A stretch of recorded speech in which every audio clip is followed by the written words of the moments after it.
Genesis chapter 3, verse 2. In the prior two videos, we looked at the first and second half of verse 1, where the serpent has twisted the word of God to try to sow seeds of confusion in the mind of the woman, and now we're going to see her initial response that will continue into the next verse for the next video as well. Kai epen hegune to ophe, apa karpu zulu to paradesu phagometha. Well, of course, we're linking with the kai here, just building on the prior scene. And apen here is, of course, the third singular aorist active indicative from Lego. And the person doing the speaking now is hegune, that is the woman. So, and the woman said, but to whom is she speaking? Here with the dative article and then the dative of ophis or ophe here. That is the word for serpent, which we've seen previously. In Hebrew, it's nachash. That's the typical term for a snake or a serpent.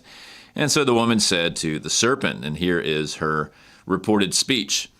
Apa, so apa here is from, and it takes the genitive, so karpu here is genitive from karpas, so from the fruit. Might throw in a the there, or from fruit, if you don't want to do the. So it's genitive because of the apa, but notice we have a chain of genitives after it. These are quote-unquote real genitives. They're not dictated by the preposition here. They are actually establishing first a relationship with the karpas, and then paradesu here is establishing a relationship with Zulu. So it's from the fruit of the Zulu, that is the tree. So we can eat from the fruit of a tree, and then paradesu here is from paradesos, which is garden. It's gan in Hebrew. We've seen that before in Genesis. And so it's from the tree of the garden. The verb here is at the end. Phagometha is actually a spelling change from estheo. This is to eat. Eat changes to fog in both the aorist and the future. This one actually with the omicron and without any sort of epsilon on the front end. This is actually a first plural future middle indicative from estheo. So we will eat from any tree of, from the fruit of a tree of the garden. And so fairly simple verse, but she's actually drawing on Genesis 2:16, which you saw in the prior video. That's what the serpent was also, in a certain sense, quoting. And so let's take a look at it again. This is what God had said to Adam, apa pantas zulu tu into paradesu brose phage.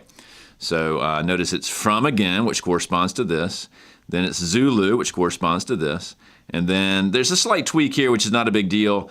We have, of course, the genitive article, but we have into paradeso as opposed to just to paradeso. That's just sort of simplifying the quotation. It's of the garden versus, that is in the garden, but the basic sense is the same. And then we even have a phage here, which this is subjunctive, but it still matches that stem change from estheo. Brose here is actually picking up on something that's an infinitive construct in the Hebrew and that they've taken as the word food. And so Eve here has gotten pretty close. She's essentially matching the sense of Genesis 2:16 with one exception. Notice the word I did not circle, pantas. In the original commandment, God said you can eat from all the trees or any tree that is in the garden. She has restricted it now by eliminating the pas, and in fact it's kal or all in the Hebrew.